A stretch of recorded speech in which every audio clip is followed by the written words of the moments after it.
let me just speak from the heart, speak from my gut, and really not have anything prepared, but just tell you what's worked for me. And maybe some of the stuff that's worked for me might work for you now, currently, presently, as you guys have your goals and ambitions, NBA championship, MVPs in this room, things like that. But then further on down the line, as you guys continue to live your life. The first thing I just want to say is this idea and this notion that you can be anything you want, and you can accomplish anything you want, right? We hear that. You've heard that from the time you were little boys. You hear that now. You're already incredibly accomplished. You can win an NBA championship, MVP of the league. You could become president. You could become governor. You could be in entertainment. You could do Charles, and you could do Shaq. You could do that. You could do whatever you want to do. You guys know that. The thing that has worked for me is to remember the hard times. So, and I'm sure you guys all have your processes. And again, I'm going to tell you what's worked for me. So before a big movie comes out, before, back in the days when I was wrestling with WWE, a WrestleMania match, anything big that would happen, I would always take a moment and I just remind myself, all right, I was evicted when I was 14. We were kicked off the island. We couldn't live in Hawaii. Had no place to live. A lot of shit happened then when I moved to Nashville. I was arrested multiple times by the time I was 16 years old. Like, I remember that. If I were playing on this team, which my skills are, what's that term? Oh, the shits. So I would play.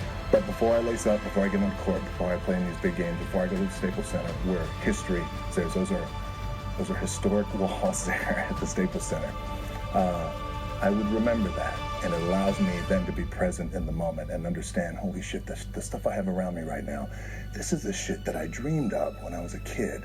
I am here. I played for University of Miami, played for great teams.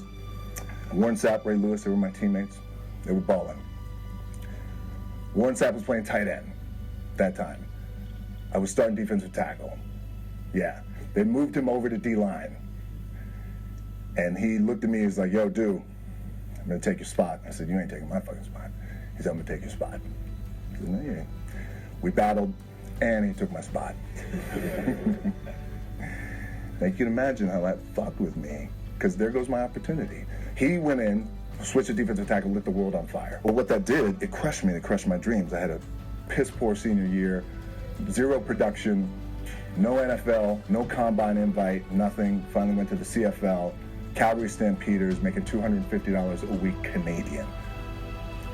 Now, I had to send that shit home to my wife at that time.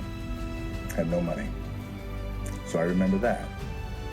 When I got cut from Canada, I had $7 in my pocket. And I always tell that story.